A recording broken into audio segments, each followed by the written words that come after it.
Once upon a time, there was a determined and fearless man. When in 1962 he was told that he was going to build an airport and a road over 200 kilometres long and that it was going to cost $10.5 million, he went to look for finance. In Lisbon, he was told that it was impossible to get such an amount, perhaps in London. With only 4 years of primary schooling and without speaking English, he knocked on several doors. But in London it was also not possible. Maybe in New York. And so it happened.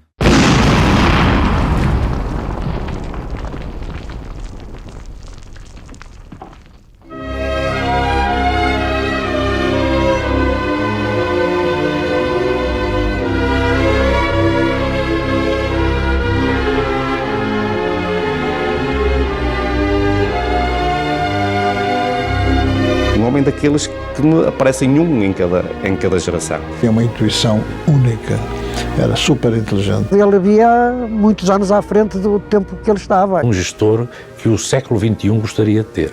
Os problemas para ele não eram problemas, eram desafios. Uma pessoa muito leal e muito transparente. É um líder mesmo, carismático, uma pessoa especial. Foi o meu caminho. Hoje, toda a minha base assenta naquilo que eu aprendi por aquele homem. Foi um homem que me impressionou tanto que eu acho que a vida dele, a vida empresarial dele, é verdadeiramente um caso de estudo.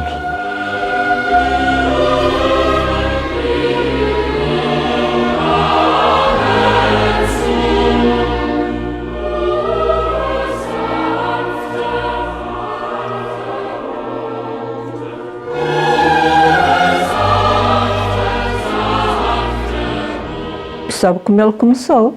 Começou praticamente do zero, apesar de ser de uma família de agricultores com uma estabilidade económica razoável. Muito cedo partiu daquilo que fazia com os pais, não teve instrução a não ser a instrução primária. Ele começou a fazer carvão de choça, de madeira, para os ferros, porque antigamente passava-se a ferro com ferro de lenha, de carvão, não é? E ele começou por isso, foi espantoso. 1913, Serra de Marão. Manuel António da Mota is born on the 8th of June in the village of Codeçoso, Terras de Basto, near Amarante. E o pai contava, portanto, como é que tinha sido a vida dele, que tinha começado a trabalhar muito cedo. O meu pai fazia parte de uma família, eram 4 filhos, 5. As quintas foram-se dividindo conforme os filhos nascendo. O meu pai começou a trabalhar no campo, logo que acabou a escola primária, ajudando a família. Pode pensar-se, quando se olha para ele em miúdo, que ele estaria condenado a uma vida agrícola, pouco desafogada, mas ele recusou-a. E ainda com 16 anos é já um negociante de carvão. E pouco depois é sócio do cunhado de uma empresa de construção civil. O meu pai tinha uma irmã mais velha, casada com Joaquim da Fonseca, que era um empresário, que tinha atividade na área da construção e na das madeiras, e por isso o meu pai associou-se a ele. Ele começou como ferramenteiro da firma onde estava o cunhado, que eu levou para lá, e depois apontador, e depois encarregado. O meu pai aos 18 anos estava a trabalhar fora da terra, como encarregado das obras. 1939, the start of the Second World War and a dark era for the construction industry. As histórias que o meu pai me conta da coisa são os períodos difíceis da guerra. Não havia combustível, que era preciso pôr os motores a trabalhar com azeite. A caixa de mergulho era o meu pai que contava-nos que estavam numa ponte do Vesúvio e estavam todos a viver numa pensão. E havia dificuldades nessa altura e então a senhora fazia canja de mergulho, que era uma galinha pendurada num fio sobre uma panela de água quente com massa, e quando saíam a canja a galinha baixava para dar o sabor à galinha, mas não podia levar galinha nenhuma porque só havia uma para toda a gente daquela zona. A postura foi abaixo, fraquejou, e ele lançou as indústrias reunidas do Tâmega. To deal with the crisis, Manuel da Mota convinced Joaquim da Fonseca and a reputable businessman from Porto to buy a sawmill in Amarante. He mortgaged some land to go into business with 30,000 escudos. So, in 1943, Indústrias Reunidas do Tâmega was born.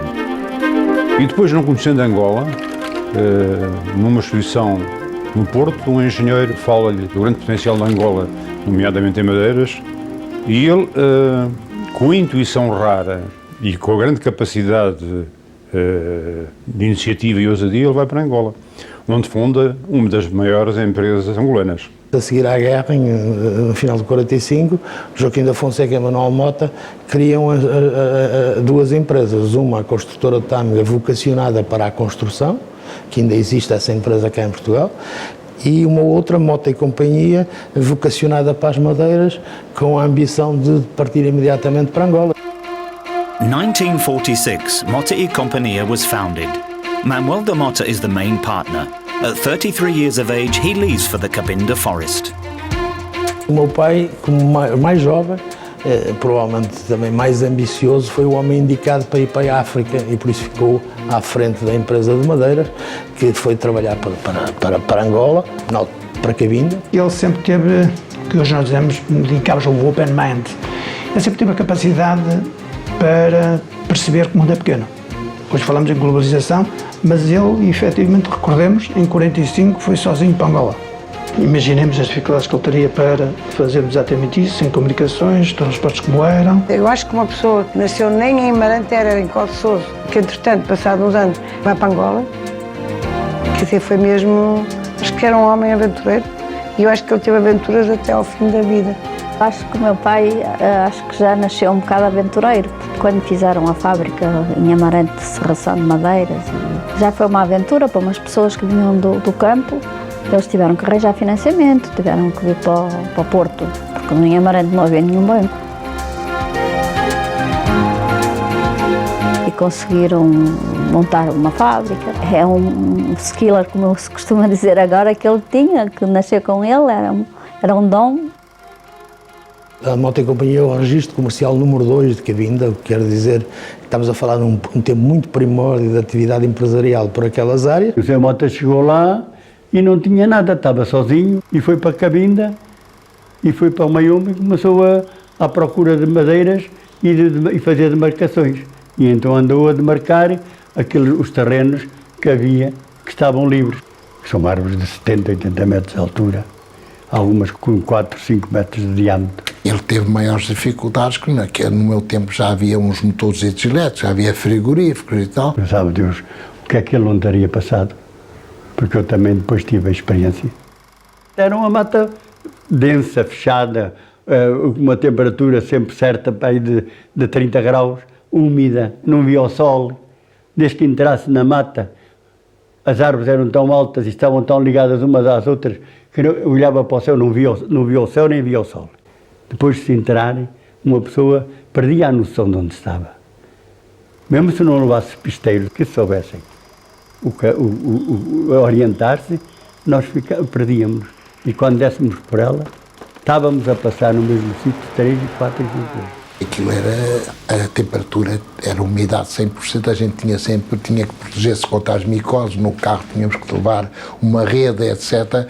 Havia muitas doenças, as matacanhas, são umas pulgas que se metem na pele, tem que se tirar lá o enfermeiro tirava o saquinho todo, se não podia apanhar uma septicemia. As jiboias tinha uma cobra verde cuspideira que está pendurada nas árvores e quando a gente passa, cospe. E cegam? Eu cometi um erro a ir atrás de uma mamba e recuei logo, que ela mostrou o cabelo e se me picasse eu estava a 2 horas do estaleiro, morria, não é? Quantas vezes é que ele teria tido um encontro com o gorila e ter que se desviar dele ou ficar quietinho para o gorila não atacar?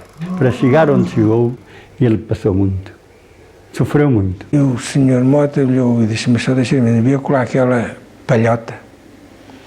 Eu vivi ali 6 meses e disse assim, ó Mota, ou vences ou não sais daqui. Era preciso ser uma pessoa muito determinada e com realmente um espírito enorme de empreendedorismo e de sacrifício e de espírito de luta para conseguir vencer todas essas dificuldades, como ele venceu. Não havia nada que o parasse. Quando ele tivesse uma ideia na cabeça que tinha que fazer, ele tinha que fazer. Crença.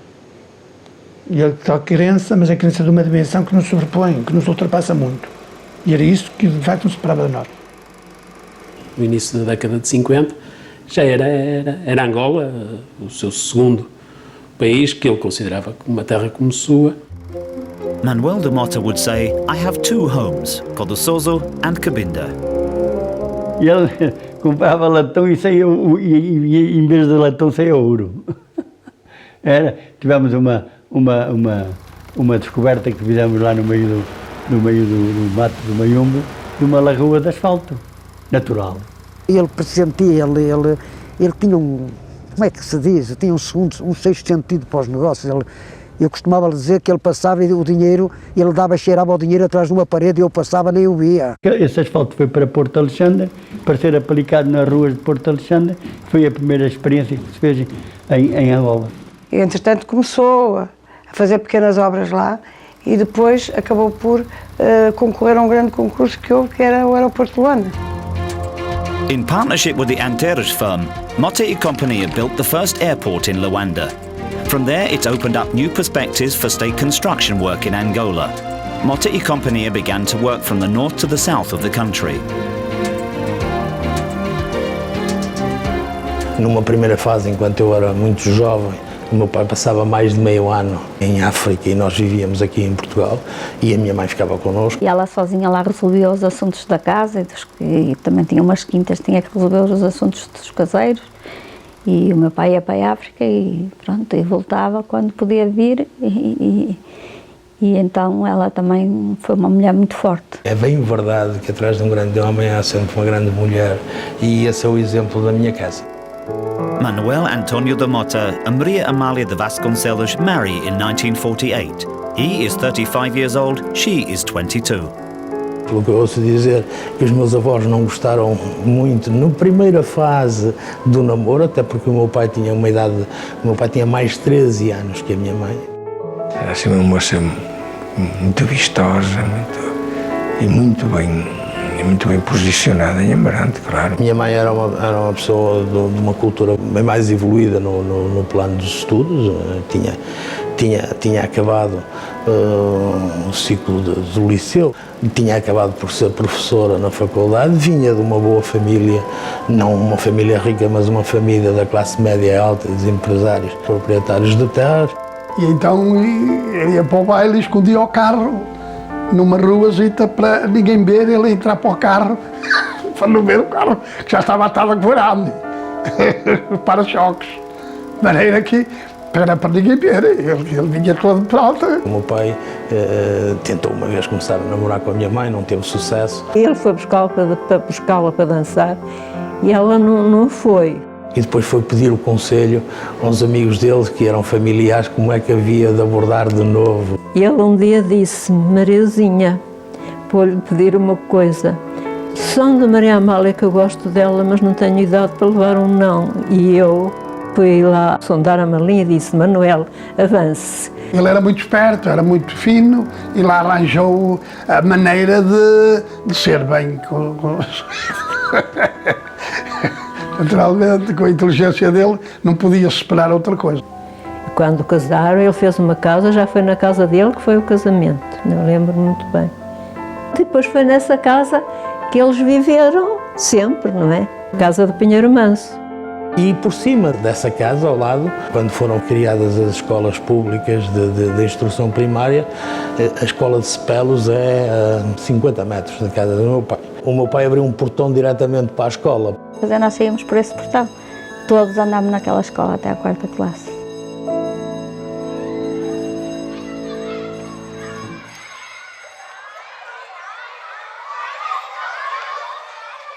O pai estava muito ausente aos meios anos, mas eu não tenho a sensação de ausência.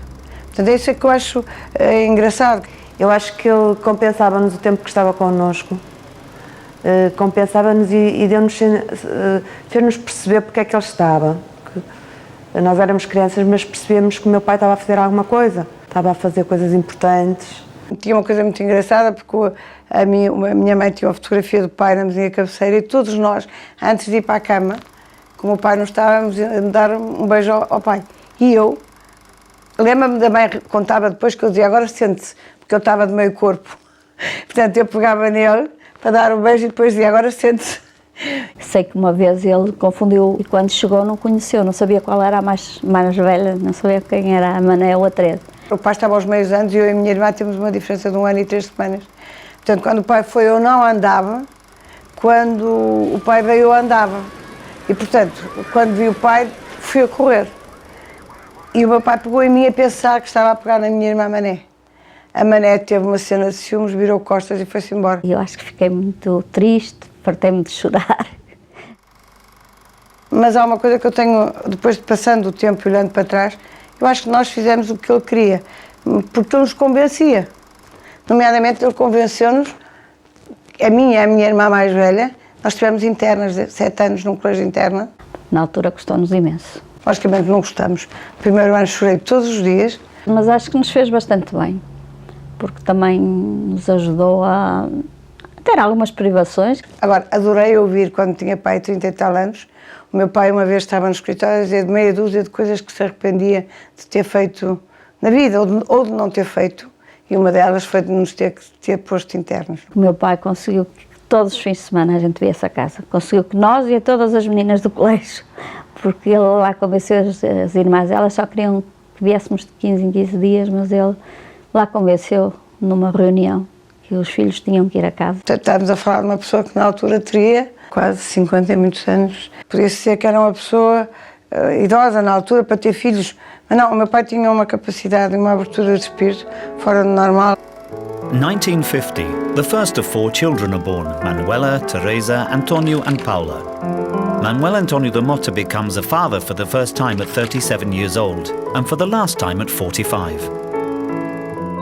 É aí que nós nascemos todos não. Eu e as minhas irmãs, a Teresa e a Paula, nascemos lá em casa. A minha irmã Mané, que era a mais velha, nasceu no Porto. Aquilo era um monte, em que o pai cortou os pinheiros todos e ficou aquele.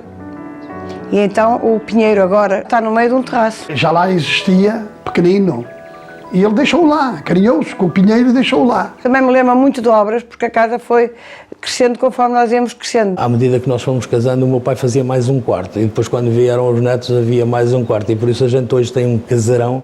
E depois, conforme fomos mexendo na casa, o pinheiro ia crescendo, mas houve aquela amizade que já nunca mais se tirou de lá. O estímulo era tanto como que fosse o ser humano que estivesse ali. Portanto, o pinheiro ficou embutido dentro da casa. Ou depois, entanto, teve que se ir alargando o buraco, porque o pinheiro foi crescendo, crescendo, crescendo. A senhora tinha medo, as criadas tinham medo, porque já estava a instalar um bocado da casa e tal, e a senhora perguntou-me a ver se podia falar com o Sr. Mota e tal, a ver se ele deixava cortar lá uns canos. E eu, claro, pois sozinho com ele, Sr. Mota, podia-se cortar ali 2 canos e tal, e depois olhar para mim, muito sério, e disse assim, olha lá, você já está a ser levado por alguém. E eu disse, não, Sr. Mota, eu não podia dizer, não é? Eu digo, não, Sr. Mota, não estava a ver que acho que era melhor e tal. E ele dizia, olha, vou-lhe dizer, se você me der um prejuízo de milhares de contos, eu não o castigo, não lhe faço nada.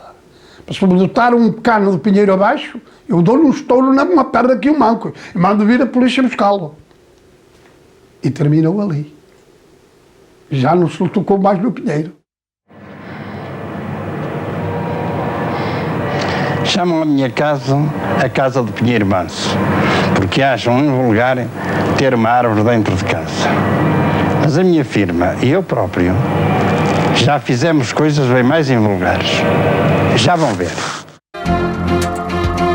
In 1962, Mota e Companhia is awarded 2 large important building contracts in Angola to enlarge the Luanda airport and the road between Luso and Vila Henrique de Carvalho with a 265-kilometre extension. To undertake the project, $10.5 million are needed. Os 10 milhões e meio de dólares nessa altura era uma importância enorme, não é? E fui procurar um financiamento da Inglaterra. Já que em Portugal não conseguia obtê-lo. Ora, eu tinha estado nos Estados Unidos a estar em 1952-53. E o Sr. Mota sabia disso, veio ter comigo se eu ia com ele para a Inglaterra. E eu fui com o Sr. Mota e com o Sr. José da Fonseca para a Inglaterra para arranjar o tal empréstimo de 10 milhões e meio de dólares para poder fazer as obras. O Sr. Manuel Mota não tinha uma preparação literária muito grande, mas tinha um espírito empresarial extraordinário. Nunca por qualquer motivo de não saber falar inglês ou não ter formação académica, superior, ela ficou para trás, nem por sombras. Começámos a ir bater às portas que eles nos indicaram. Outro não, até que chegámos a um senhor, que se chamava Truman. Disse-me, olha, os senhores aqui não arranjam nada na Inglaterra. Se não for para a América. Nós partimos aqui de Lisboa no dia 1 de maio de 1962.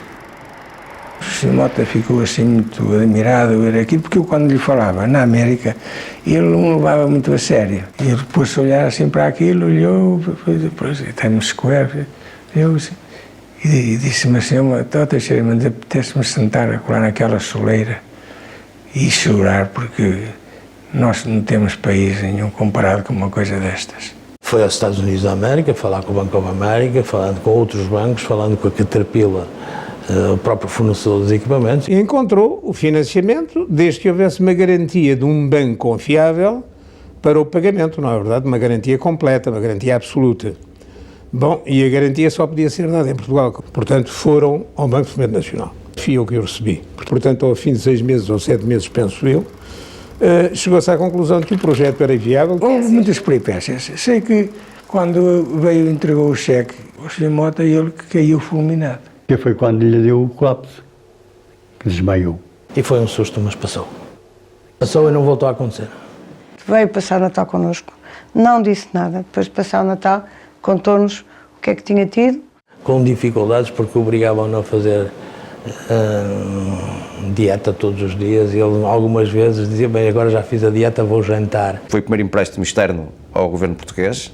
Verdadeiramente, estamos a falar em 62, não está muito longe de um projeto de finance, de uma PPP, que é uma coisa que se tornou moderna nos anos 90 do século passado. E o meu pai, sem instrução, teve a ousadia de ir à procura de encontrar quem financiasse obras que eram investimento público, e essas obras marcaram a diferença no crescimento da Mota e Companhia em Angola.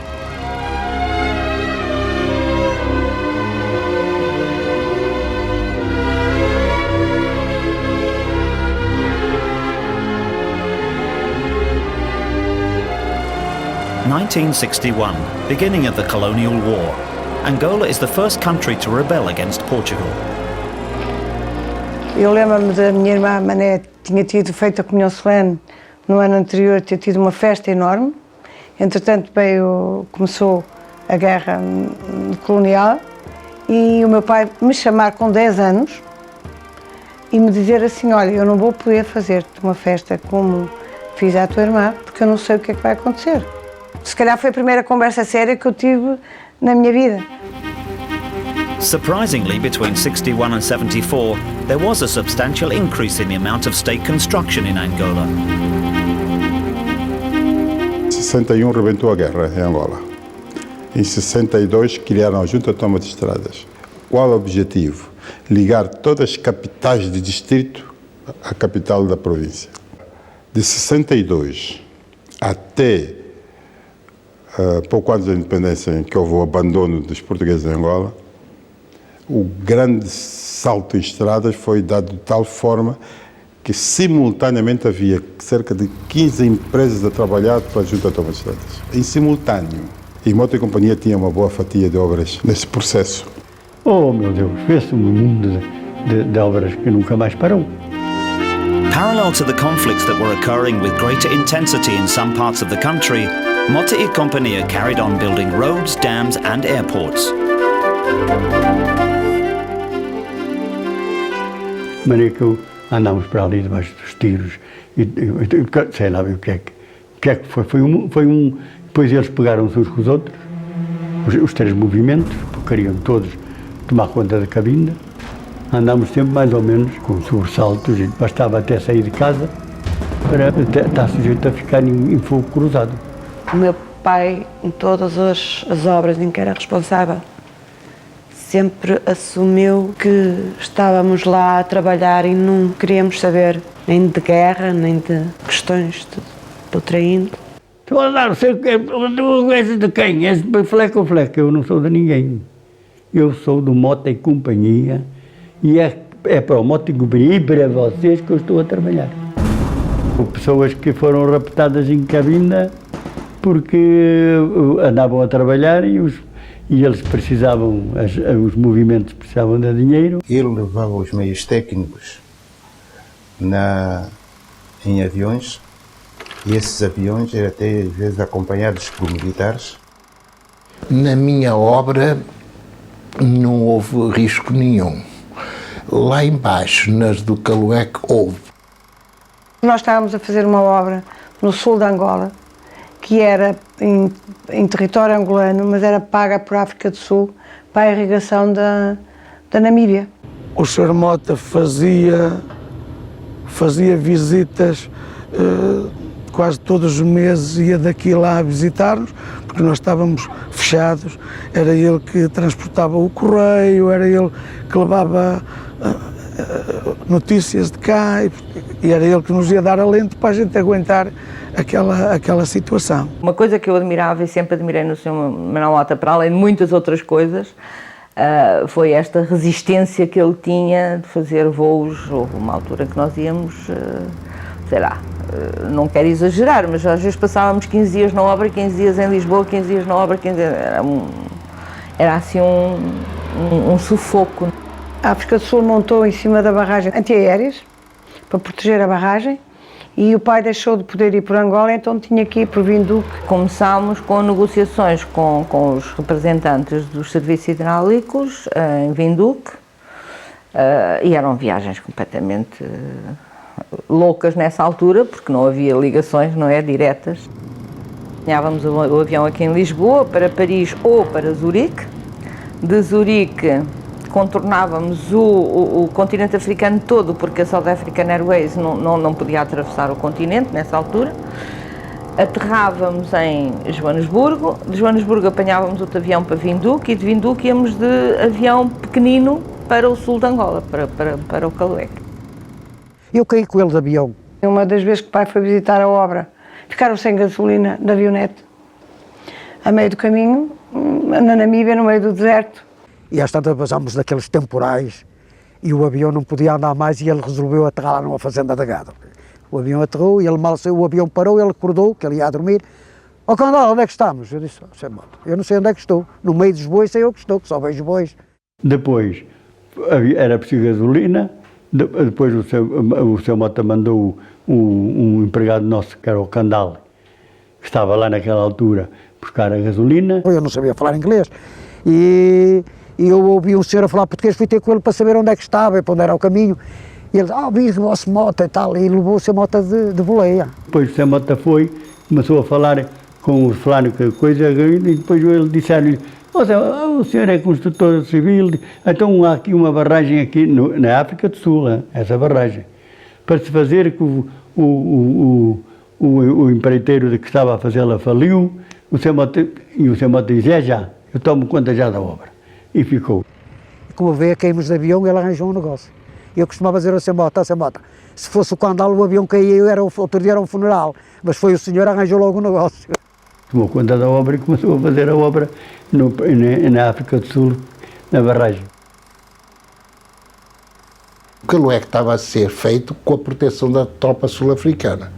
Os perigos foram muitos durante 2 anos. Entretanto, os sul-africanos retiraram-se, os 3 movimentos que estavam em luta implantaram-se dentro do estaleiro, faziam guerrilha entre eles e nós ali no meio, não é? Havia quase todas as noites, havia barulho, detonações, enfim, havia muito. Aliás, numa dessas noites, foram à minha casa, raptaram-me, enfim. Fisicamente não, mas fui muito torturado durante a noite, tive muito medo, não é? Psicologicamente, sim. Foram situações muito complicadas, muito difíceis. No dia 11 de novembro de 1975, na barragem do Calueque, Nesse dia juntaram-se os três movimentos, a UNITA, a FNLA e o MPLA, e não queriam que nós trabalhássemos esse dia. E com os movimentos de independência, gerou-se ali alguma tensão. Era o dia do feriado de independência. E o Sr. Manuel Mota, parece que o estou a ver, tira o casaco e lembro-me de ele nos dizer: vocês ficam aqui todos, à entrada da pousadinha, eu vou. Tirou o casaco e em mangas de camisa avança para os representantes todos dos movimentos de libertação. E eu nisso é que admirava o Sr. Mota, que ele avançava em qualquer altura, difícil ou fácil, e sabia enfrentar. Não sei o que é que ele lhes disse, eu acho que ninguém sabe, só ele é que sabia o que é que lhes disse e o que é que ouviu, porque quando regressou para nós ficámos todos à entrada da pousadinha, portanto eu e os engenheiros e os responsáveis das obras, e disse: pronto, vamos fazer feriado. Tivemos que abandonar 3 ou 4 vezes o acampamento, até que a determinada altura, em 1975, tivemos mesmo que abandonar de vez. Acho que a barragem hoje ainda está como estava na altura. 35 anos mais tarde, está-se a constituir uma equipa para irmos lá acabar o trabalho e recuperar o que lá está. Foi a obra que foi a última, no fundo, a parar, porque nós não saímos, mas houve uma altura que as obras tiveram que parar.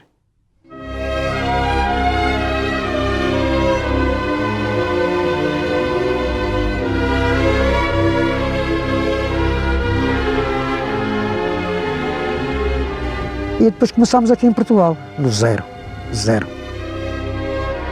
1975, Angolan independence. Most of the Portuguese residents in the ex-colony returned to Portugal. Foram períodos difíceis, muito difíceis. Os grandes desafios do meu pai, ele teve muitos ao longo do tempo, mas aquele que eu me apercebi mais foi no 25 de Abril. No 25 de Abril, em 74, a Mota e Companhia, na altura, era uma empresa praticamente só trabalhava em Angola. Não é? Eu lembro do meu pai, para pagar salários, ele vendeu alguns terrenos das quintas que eram dele, que eram da minha mãe, para pagar alguns salários aos colaboradores que regressaram de Angola. A grande preocupação do meu pai foi que as pessoas que vieram e que estavam lá há muitos anos tivessem onde viver. E nós tivemos pessoal a viver em quantas casas tínhamos. Com a complicação que foi na cisão, na divisão entre a própria construtora de Tâmega e a Mota e Companhia. Os meus tios Mota, os Fonsecas, ficaram na construtora e o meu pai ficou com a Mota e Companhia. E percebemos perfeitamente com o que é que o meu pai estava confrontado, nomeadamente na separação dos sócios. Nós percebemos claramente o que se passou. E isso acho que fez de nós mais lutadores. E o Sr. Mota ter assumido na altura, e ter decidido, e ter tido a visão de ter ficado, porque os sócios não queriam ficar em Angola. O Sr. Mota queria ficar em Angola, tinha a convicção profunda que Angola ia ser um grande país e que era uma asneira não estar em Angola. E ter tomado essa decisão e ter arcado com essa responsabilidade e começar tudo outra vez, com uma idade que não era propriamente nenhum jovem, é extraordinário. E eu acho que ele teve muita coragem com a idade dele de retomar do zero. Veio Angola praticamente sem nada e a partir daí construiu de novo uma grande empresa. Mas era muito interessante porque, sendo este homem tão ousado, ele era um homem com uma inteligência prudencial muito grande. Quer dizer, era um homem que ousava, mas sabia analisar corretamente as situações e ver os riscos. A nota mais marcante do seu gênio está em que Angola saiu de Portugal, mas o Sr. Mota não saiu de Angola. Pois fique sabendo que a única empresa que ficou em Angola depois da independência foi Mota e Companhia. E fiquei à frente da empresa. O Sr. Mota deixou-me, disse: ficas aqui, tens coragem para ficar? Tenho, Sr. Mota. Basta o senhor estar atrás de mim para eu ter coragem. Eu não te abandono. Pois, então pronto, é isso que me interessa. Porque eu não quero ir embora. Eu quero apagar a luz no aeroporto, se puder. O meu pai conhecia muito bem Angola, conhecia muito bem as pessoas, conhecia as pessoas que tinham estado e as pessoas que estavam e que iriam estar a seguir, e sabia que aquele país iria ter dificuldades, mas que teria todo o potencial do mundo para se desenvolver e se tornar aquilo que tinha sido anteriormente, em termos de importância para a empresa dele e para a sua atividade. O Sr. Manuel Mota amava Angola, amava. Era uma afetividade tal que ele nem contia as lágrimas quando falava de Angola. Uma grande paixão que acabou por nos transmitir um bocado, apesar de nós nunca termos vivido em Angola.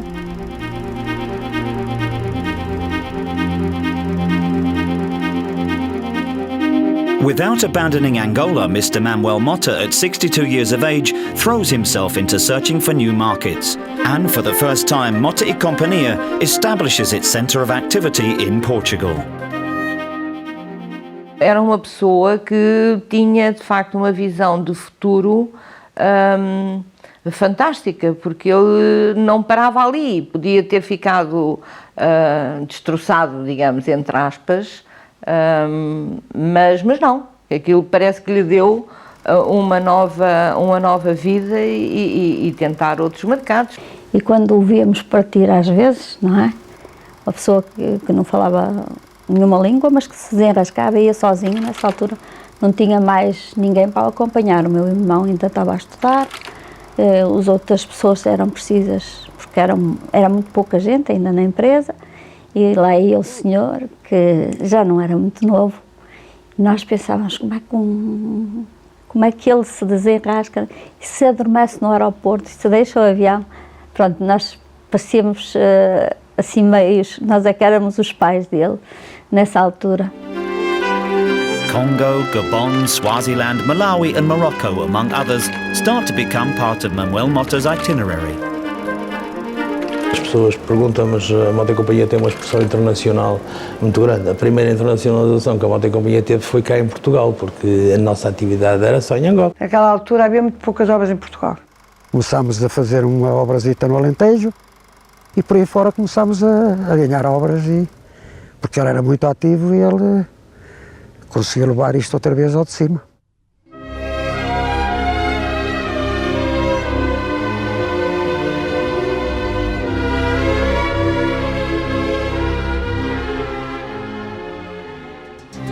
In 1977, Mota e Companhia wins a bid for the largest state construction contract, the only one to be carried out up until now in Portugal, regulating the lower Mondego riverbed. Foi uma obra enorme, de grande importância, e foi a primeira grande obra que ele fez em Portugal. Aquela obra aqui em Portugal foi mais ou menos como o aeroporto de Luanda em Luanda, porque era de uma dimensão tal que não havia equipamento cá para fazer aquilo.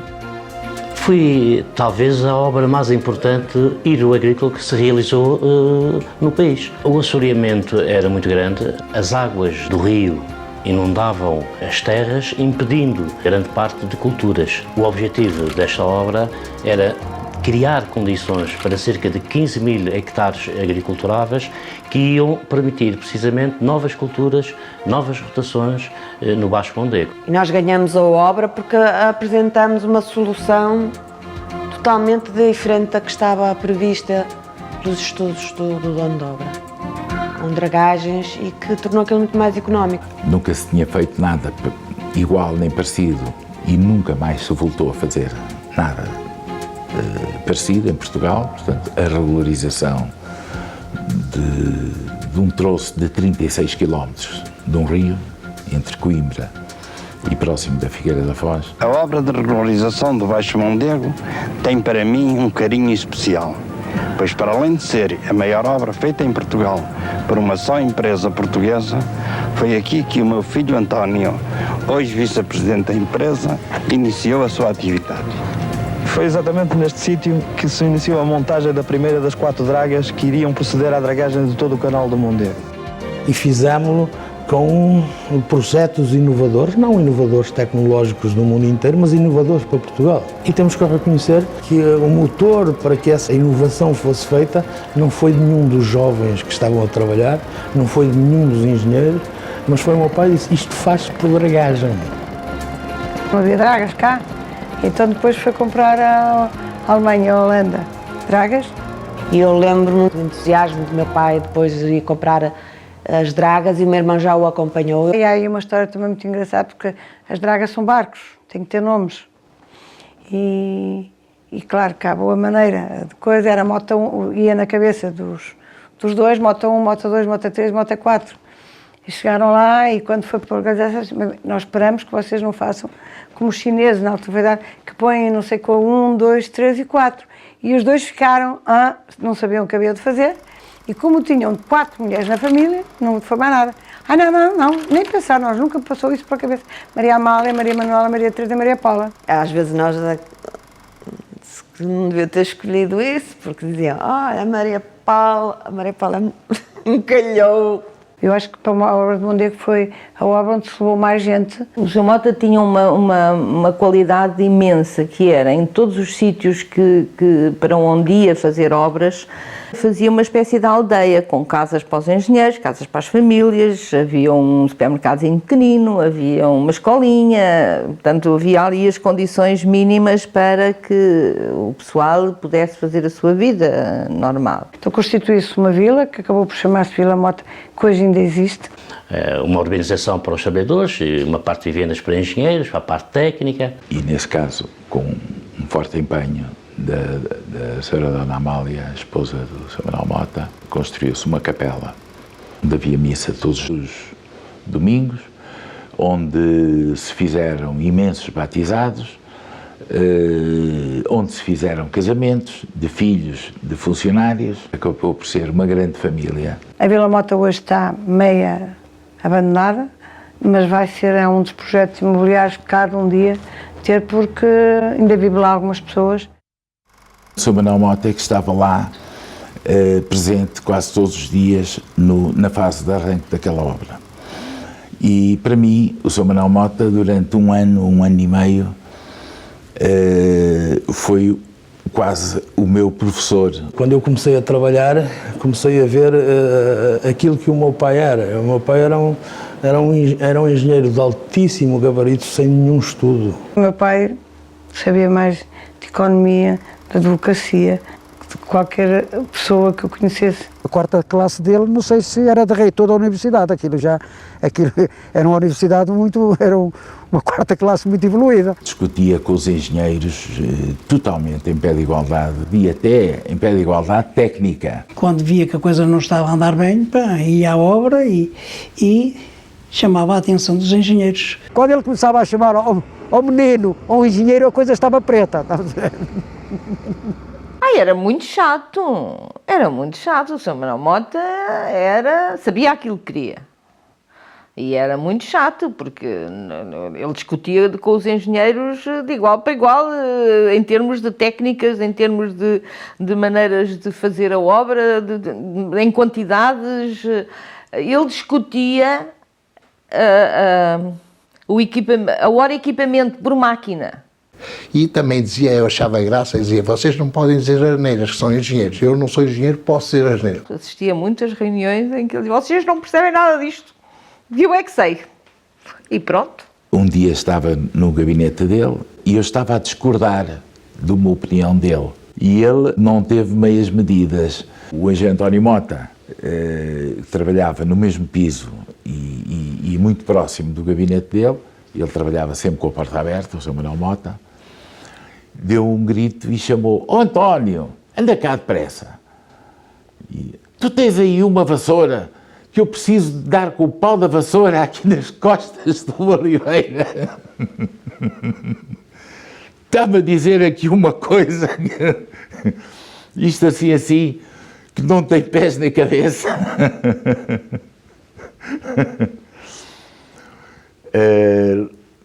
Nunca mais me hei de esquecer disso.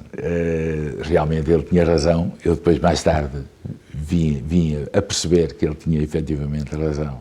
Fazia-nos às vezes sentir com piadas essas asneiras que nós estávamos a fazer. Aliás, ele dizia, só não faz asneiras quem não faz nada. Quem fizer alguma coisa na vida, mais dia ou menos dia, vai ter que fazer umas asneiras. Isso tem que ser lições de vida e aí também se aprende com as asneiras que se fazem. Assim, o que o irritava mais era dizer, isso não se pode fazer. para ele podia sempre fazer-se tudo. Quando os engenheiros começavam a complicar a matéria e o Sr. Mota, que tinha um objetivo que era simplificar, ele simplificava ao máximo. Virava-se para os engenheiros e dizia: ó, Sr. Engenheiro, deixe-se lá disso, esses assuntos não são para si. O Silva, ao fim de semana, ele resolve esses assuntos. Uma vez estávamos ali no hotel, a fazer ali o hotel em grosso, em bruto, o hotel da calçada. Queria que eu lá cortasse umas colunas. E eu tinha medo, não queria cortar porque era muito alto. Isto é perigoso, pode vir abaixo, matava aqui o pessoal. Diz-lhe: ouça lá, mas é difícil ou é impossível? Eu disse-lhe: eu acho muito difícil, então se é difícil, faça. Porque se é impossível, não. Disse-me para mim: ó Silva, se é impossível, deixamos isso. Se não é impossível, se é difícil, é para fazer as coisas difíceis, não é que nós temos que fazer. A burrice e a má execução dos trabalhos. Ele passava-se completamente. E ele era um homem que via tudo.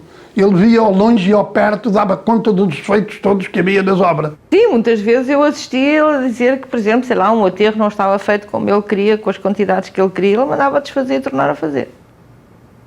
Mesmo que perdesse dinheiro. A minha casa foi feita por ele, porque ele deitou abaixo várias vezes, porque achava que não estava bem, não sei o quê. Olha, não gostava de fumadores. Não deixava ninguém fumar. Eu fumei várias marcas até que um dia mudei para o Camel e o meu pai entrou no meu gabinete, eu tinha os cigarros em cima da mesa e o meu pai disse: agora está bem, ao menos vês a tua fotografia todas as vezes que puxas um cigarro. E a fotografia que está no maço de Camel é um camelo. O meu irmão queimava as calças quando o meu pai aparecia. Ele metia o cigarro no bolso das calças. Uma vez eu estava e ele abanava a perna, abanava, e estava-se a queimar e comecei a ver o fumo a sair pelo bolso e ele toma a bater na perna.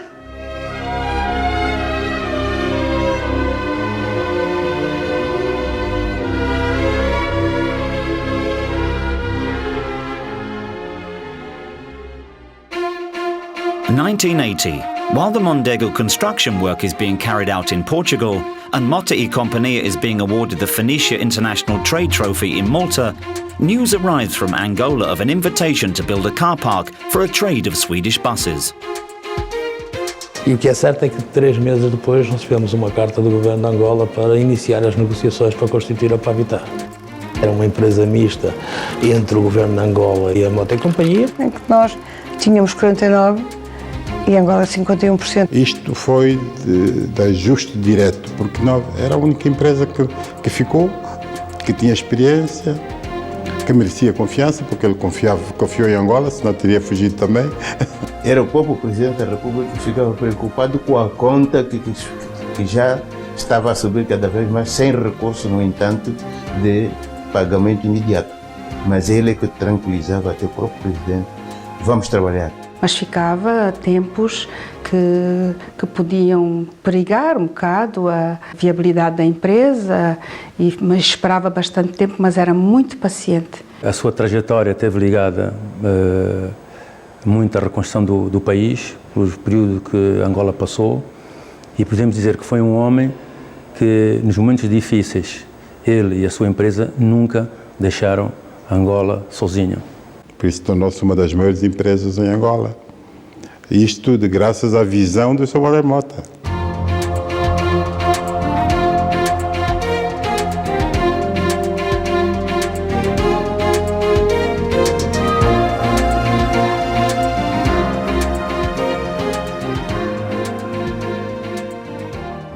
Ele era capaz de raciocinar, tinha uma inteligência prodigiosa, de raciocinar sobre todas as hipóteses. E depois de ter esgotado o exame de cada hipótese, tomar a sua decisão ou não. Tinha um estilo de um jogador de xadrez. Estava sempre 2, 3 jogadas à frente. Há um episódio muito curioso que revela a sabedoria, digamos assim, e a certeza do Sr. Manuel Mota. Lembro-me perfeitamente que houve uma vez, já no fim das negociações, em que já se estava a discutir o montante disto, o montante daquilo, quanto é que eles pagavam, quanto é que aquilo valia, o que é que Mota tinha perdido, o que é que ele queria ser recompensado. E o responsável do lado de lá, às tantas, disse assim: ó, Sr. Manuel Mota, vamos acabar com a discussão e eu ofereço-lhe X. e ele disse-me assim, quanto é que é isso? Em português, em escudos. E eu, na altura, com a máquina de calcular, qual carapuça, não. Aquilo tinha que ser, que o Sr. Mota era assim, pergunta-resposta, logo, automaticamente. E eu disse um montante qualquer. E ele olhou para mim, penso que eu estou a ver, olhou para mim e disse-me assim, tem a certeza? Eu disse, Sr. Mota, tenho, e peguei num lápis e começo a fazer a conta, e ele disse, não, está enganada, mas isto tudo em português, os outros olhavam para nós. E o diretor do lado de lá que me estendeu uma máquina de calcular, o Sr. Mota respondeu assim, não gosto de máquinas de calcular. Então, eu disse ao Sr. Mota, então vou fazer a conta. E ele tinha razão. Eu tinha esquecido não sei quantos zeros, não é? E ele virou-se para mim e disse-me assim, que fique para sempre a saber esta lição. Parece que eu estou a ouvir. Eu posso me enganar em tostões, mas tudo quando tenha mais que 3 zeros eu não me engano. Não, ele quando fazia uma pergunta queria resposta. E houve uma fase que eu estava à entrada do escritório e ele perguntou quanto é que custava um metro de placa, ou não sei o quê. E o engenheiro, como é lógico, o patrão nem lhe disse qual era a medida nem nada, e ele ficou meio entalado. E perguntou, ele disse, Sr. Mota, isso anda X. Mas eu X. E o patrão foi embora. Porque se calhar também nem acreditou muito na minha pergunta, na minha resposta, mas foi embora. E o engenheiro virou-se para mim e disse, como é que você sabe o preço? Eu disse, eu não sei. Como é que você sabe? Então você diz ao patrão o preço. Eu disse, o patrão não queria o preço, queria a resposta. E depois tinha um humor. O papai tinha humor. Às vezes nos criava algumas situações embaraçosas. Uma vez que o pai estava em África, um dos chefes de uma tribo quis falar com o pai. E o pai foi com o intérprete. E o chefe falava, e o intérprete não traduzia. E o pai dizia para o que é que ele está a dizer? E ele dizia, está a farar. E o homem falava, mas o que é que está a dizer? Está a farar. Farar, ele queria dizer falar. E ao fim de 2 horas disse, ele quer que o senhor venha aqui com uma máquina e lhe abra um caminho. E disse, pai, tu não traduziste. Ele teve a falar. Ou seja, falar sem dizer nada. Quando às vezes estávamos numa reunião com alguém que começava, e o meu pai só nos dizia assim, parar. Porque quando ele falava era com um argumento, e dava a garantia às pessoas que ele, quando prometia que fazia, e fazia. A ideia que me ficou é que era uma empresa de confiança, que era uma coisa muito importante, quando contávamos os testões para as obras que era preciso fazer, e um erro nessa matéria para nos custar muito caro. Portanto, havia uma meia dúzia de empresas em Portugal grandes, capazes, de confiança, e que, quando entregávamos uma obra, ficávamos descansados. A Mota era o caso desses. Com uma palavra de ouro, tudo aquilo que ele dizia que ia acontecer, acontecia, e isso é muito importante no mundo dos interesses, no mundo dos negócios. Era um pragmático, e um homem justo. Conheço que também era pragmático e que podia ser muito teimoso nos seus objetivos. E muitas vezes a gente espantava-se com as decisões que ele tomava, porque muitas vezes não as compreendiam. Parecia que era contra a corrente. Mas ele, ao fim e afinal, conseguia provar que as suas decisões estavam no rumo certo. O meu pai não era chefe, o meu pai era líder. Eu acho que o chefe é aquele que puxa a corda para a gente ir atrás dele. O meu pai não, o meu pai era um líder efetivo. O meu pai marcava o caminho e criava a motivação para nós irmos atrás dele. Dava a impressão que era um homem que lia o que de mais moderno se produzia sobre a governação empresarial, o que não era verdade. Tinha a capacidade para ser, no enquadramento de hoje, um líder com todas as suas performances ao mais alto nível. Mesmo, digamos, com os melhores MBAs que nós podemos imaginar. Tinha também uma qualidade, para além de todas, muito fantástica. Ouvia muito, sabia ouvir. Sabia ouvir, sabia efetivamente criticar, sabia exigir de nós. E às vezes viu recuar em algumas decisões porque ouviu alguém. Quando achares que não estás bem, pedes a opinião ao pedreiro, ao carpinteiro, ao trabalhador rural, seja quem for, pedes a opinião. É assim que eu faço, e era. O meu pai teve sempre equipas muito fortes atrás dele. Obviamente que era ele que as escolhia e por isso o meu pai tinha algum feeling para as pessoas. Ele fazia as equipas dele, ele fazia os homens dele, ele chamava-nos a nós os homens dele. E ele preparava-se. Eu não sei, eu ainda hoje me interrogo o porquê, aos 22, 23 anos, eu era assim um miúdo, um tratantote, o porquê dele ter pegado em mim, insistido. Eu nasci com uma doença congénita no coração, de maneira que os médicos diziam que eu que não tinha tempo de vida. Por isso a Mota olhou para mim, que foi por isso que eu digo que viu-me assim tão franzino, tão coisa, mas eu vou apostar em ti, Baltazar. Tu vais te aguentar. E se não aguentares, a gente cá está para ver. E então lançou-me a trabalhar na moto e companhia, lá nas florestas, de cortes de madeira, que até era um trabalho duro. Ele pôs-me a estudar e exigia que eu lhe fosse mostrar as notas. Eu tinha que fazer 400 quilómetros para ir ao fim de semana à escola. Pagava as minhas passagens, pagava tudo. E, portanto, ele exigia em troca o meu rendimento. E se eu não tivesse aproveitamento, ele gritava, ele fazia aquela vez de pai. Eu, por exemplo, fui sempre um aluno razoável bom, e por isso havia no Colégio de Amarante uma coisa que era o quadro de honra. Eu sempre estive no quadro de honra. A primeira vez que eu estive no quadro de honra fui trabalhar para o escritório, aprender a escrever à máquina. Ainda hoje sei escrever à máquina com os dedos todos, não só a bater, porque fiquei lá as férias todas nos serviços administrativos a fazer cartas. Foi a pessoa que mais me marcou, foi a pessoa que mais me ensinou. Na obra não andava-me a ensinar, mas foi a pessoa que mais me empurrou, mais facilidade me dava para eu andar. Era um homem que insistia e ele, quando via qualidades nas pessoas, ele tentava limar os defeitos para que se tornasse tudo uma qualidade que ele pensava que era essa a qualidade do homem que ele queria na frente dele. Eu sou um caso de estímulo que partiu do Sr. Manuel Mota. Eu depois comecei a compreender que a faculdade tinha algum valor mesmo, porque ele sabia estimular. Em Angola, o meu pai continua a ser conhecido por mais velho. E isso, em África, representa muito. Os africanos prezam muito os velhos. Para eles, os velhos são pessoas importantes. E eles gostavam imenso do meu pai. Veio o Mucurunto, que era o mais velho. E veio o mais velho está a chegar. Não?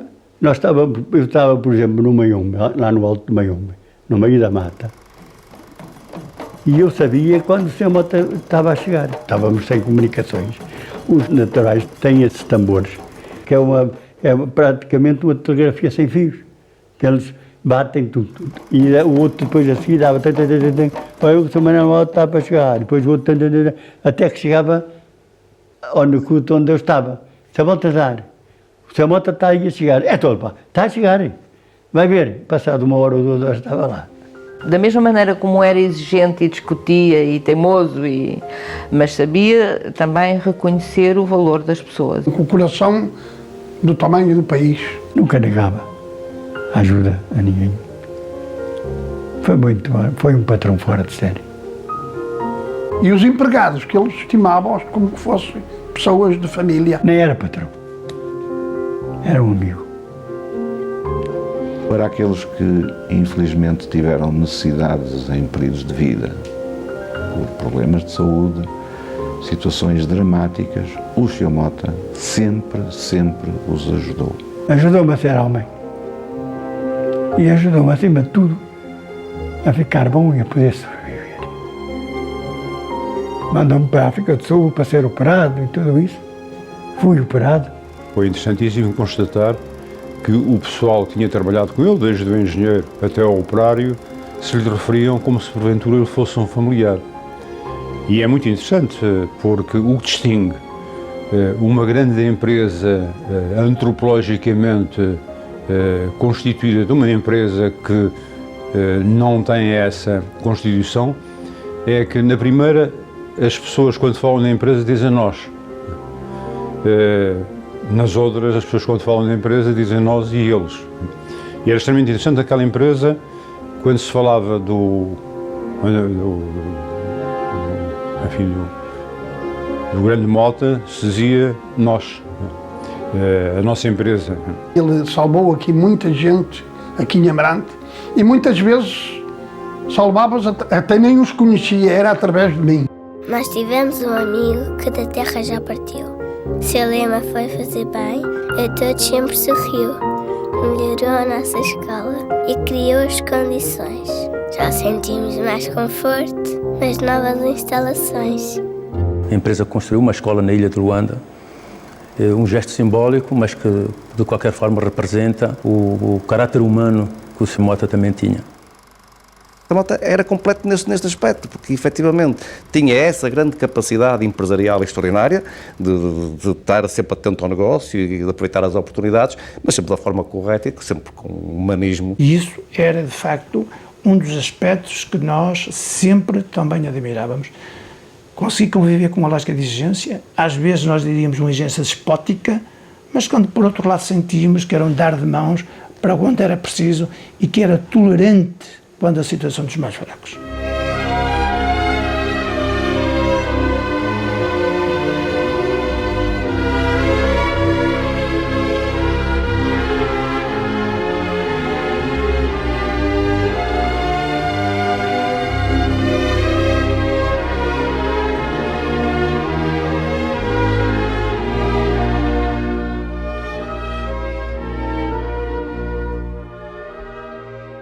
Sempre foi muito dedicado a Amarante e valorizou com investimentos a sua terra natal. Apesar de ser um homem do mundo, sempre que via Amarante regressava às origens. E eu regressar às origens era passar o fim de semana a tratar do campo. O meu pai não gastava muito dinheiro. Agora, gostava muito de comprar uma quinta e transformar a quinta toda. Investia mais do que gastava em desenvolver aquilo que era o hobby dele, que eram as propriedades agrícolas que tinha em Amarante. O pai gostava muito da Casa da Calçada. Demorou 30 anos a ter condições para adquirir essa propriedade.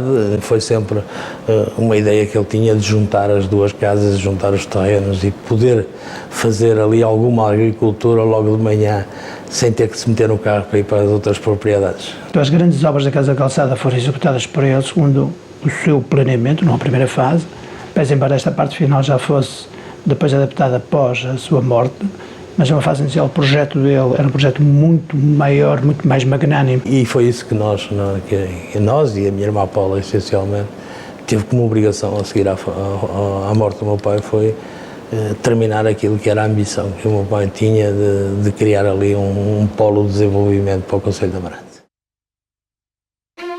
1986, Portugal enters the European Community, creating an increase in state building construction. A year later, in 1987, Mota e Companhia take another step in joining the Portuguese Stock Exchange, launching a public share offer. Mas aproveitando também uma situação de boom do mercado de capitais de 87, o Sr. Mota, com essa percepção toda, decidiu que era uma altura de dar a conhecer a empresa, de ir para o mercado de capitais, e, portanto, apenas com uma dispersão na altura de 11% do capital, 300 mil ações, tomou a decisão. Tivemos 8 dias para assinar as ações, porque aquilo foi tudo a correr, e chegávamos a estar com os pulsos ligados. Os trabalhadores da Mota e Companhia tinham sido convidados a participarem na própria empresa. Isso havia modificado, digamos, a maneira de ser e de estar dos trabalhadores, porque se sentiam também donos da empresa. É depois da OPV, da entrada em bolsa, que o meu pai delega o dia-a-dia da empresa nos filhos também e alguns quadros que a empresa tinha. Eu e as minhas irmãs são 2 economistas e 2 engenheiros civis.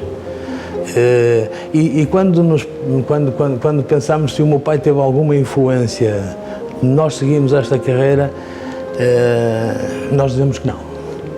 Agora, eu, com a idade ou passada a idade, eu às vezes fico com dúvidas.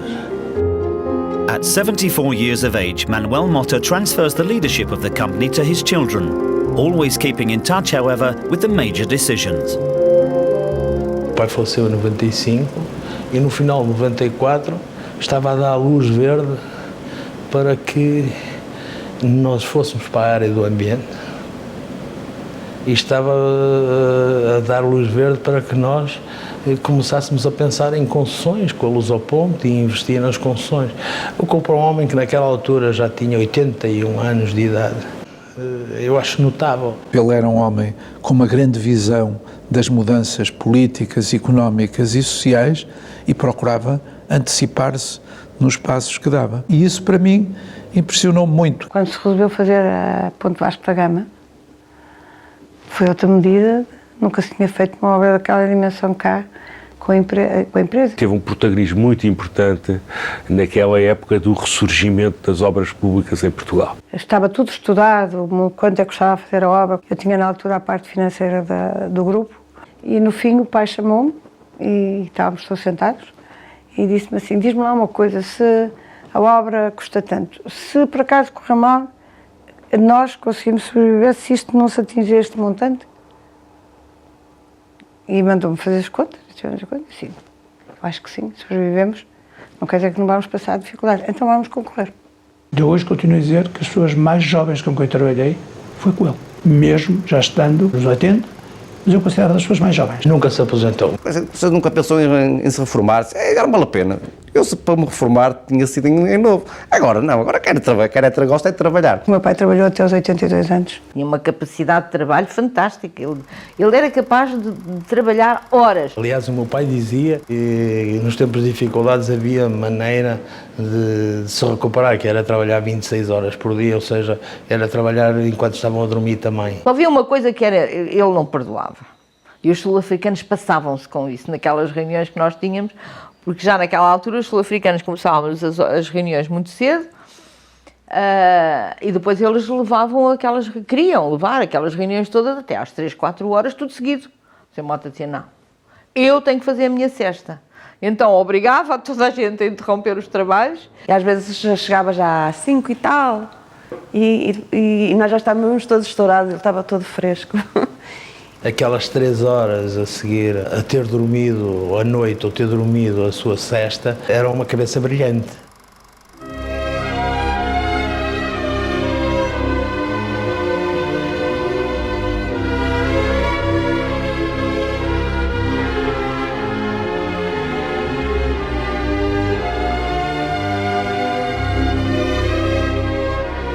A última vez que fomos de férias, eu fiquei até mais tarde. Descemos no elevador. Pode descer no elevador, eu costumava descer nas escadas, mas fomos no elevador. E o meu pai disse-me assim, não me apetece nada ir de férias. Eu disse, eu também não.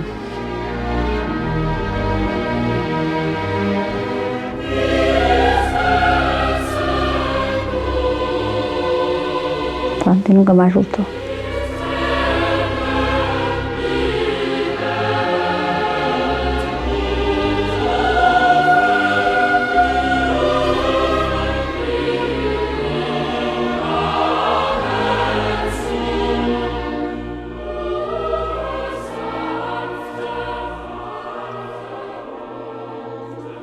Ele ficou doente porque foi ver uma obra. Apanhou uma pneumonia no túnel de Odeleite. É a perda do pai, a perda de um amigo, de um colega, quer dizer, é muitas pessoas num ser. Portanto, não foi só um pai que eu perdi, foi muita coisa. Quando o meu pai morreu, nós já estávamos à espera há 15 dias que isso acontecesse. Mas demorou-me 2 meses a passar daqui para ali. 2 meses. Porque eu já tinha feito tudo o que tinha para fazer. E acho que eu precisava descansar. Eu era tão ligado ao patrão que naquele dia nenhuma obra parava. E eu parei uma com 70 máquinas. Disseram assim, o patrão morreu. Eu, tudo, 70 máquinas. Estava a fazer a terraplanagem da Expo 98. Ainda hoje estamos a falar já de 15 anos decorridos da sua morte sentimos que foi cedo. 1995. During the year of Manuel António da Mota's death, Mota e Companhia becomes a group of companies, focusing its strategy on consolidation, internationalization and diversity. 4 years after Manuel António da Mota's death, his children start proceedings for a merger with Engil, joining their construction work know-how with state construction. Today it is active in 20 countries and is the largest Portuguese construction group. Quando começámos em Portugal éramos 18, hoje somos 18 mil. Isto hoje é um império, é uma coisa muito grande. É uma empresa que eu tenho dito aos meus amigos, em particular, que quem quiser estudar como uma empresa de sucesso, como um caso de estudo, pode utilizar o Mota e Companhia. Muitos êxitos têm sido muito sofridos, muito puxados. Acho que nunca tivemos uma vida fácil. As pessoas não sabem, em geral, não sabem o que é preciso de esforço para fazer uma coisa desta. Sobre-humano, e quando digo sobre-humano é mesmo sobre-humano, é mais do que humanamente se pode fazer. Para conseguir o que temos conseguido, temos trabalhado muito e meu pai deixou-nos esse legado. Se as pessoas soubessem o que elas tiveram de palmear, de lutar, de ultrapassar para chegar lá, toda a sociedade teria o respeito que eu tenho. O meu pai dizia que nunca nos iria deixar muito dinheiro, que ia nos deixar muito trabalho. É verdade. Vou-vos deixar empresas que, se vocês trabalharem, vão-vos dar dinheiro para viver. Se não trabalhar, vai tudo ao ar no instante. Quando o meu pai morreu, toda a gente pensava que os 4 irmãos se iam pegar e que isto durava pouco tempo. E o que é verdade é que nunca nos pegámos, a não ser nos bons momentos. Quando está tudo a correr bem, a gente de vez em quando zanga-se. Quando há problemas, ninguém nos desune. Até isso, o mérito também é dele, porque de facto soube sempre transmitir esses valores aos filhos e à família, os valores do trabalho, da dedicação. Eu acho que ele, quando nos deixou, devia se sentir muito realizado pela sua grande obra empresarial e, sobretudo, pela grande obra que tinha feito em relação à sua família. Era impensável, sem as sementes dele, isto ter de continuar a germinar como tem acontecido. E você tem um exemplo aqui, está aqui.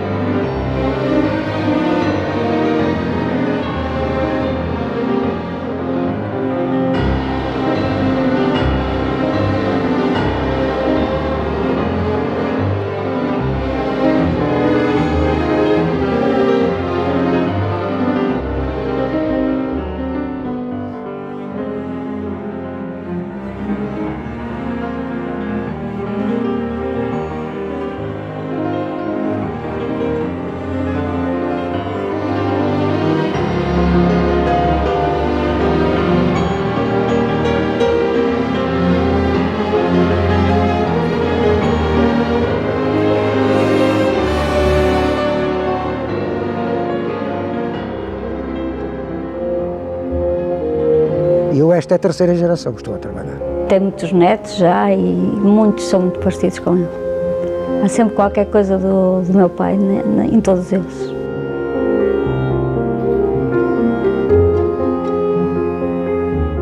Aqueles que são de segunda, terceira ou quarta geração também são da mesma matéria, também trabalham que se fartam, criam os grupos e põe os grupos a funcionar à custa muito do seu próprio sacrifício e do esforço, resistindo àquela tentação que se calhar qualquer um de nós teria, se tivesse heranças desse género, então entregava e ia gozar o resto da vida quando pudesse, não são capazes. É o género de gente que não é capaz de fazer isso e que cuja missão social, tal como eu entenda, é a de criar riqueza e, a fim de contas, seja ou não seja o seu propósito principal, criam riqueza para eles e para os outros.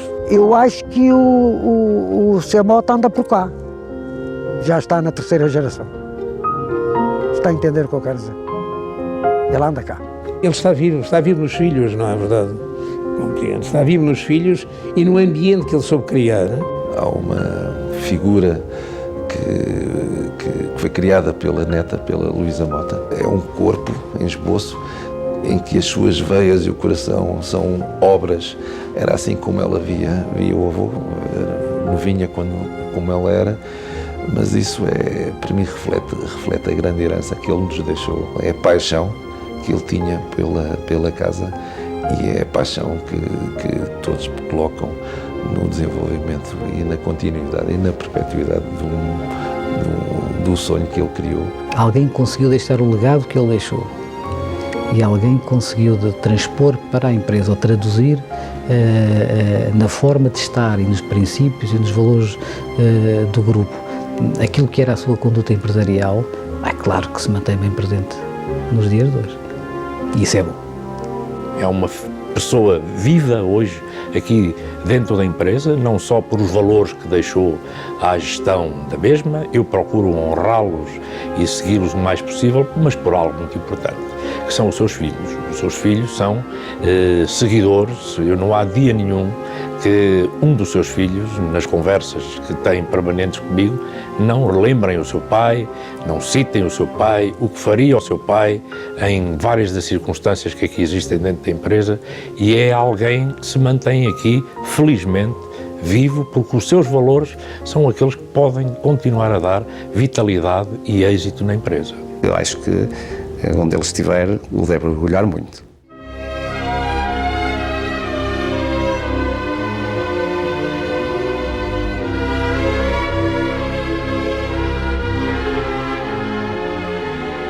Deus deu-lhes muito, mas eles mereceram o que Deus lhes deu. Forged from the earth, young Manuel swore to himself that he wasn't going to be a prisoner, restricted by the countryside and by the vexations of agricultural life. Manuel Antonio da Mota dared to trace his own path, his own destiny, and left Cotasozo to conquer the world.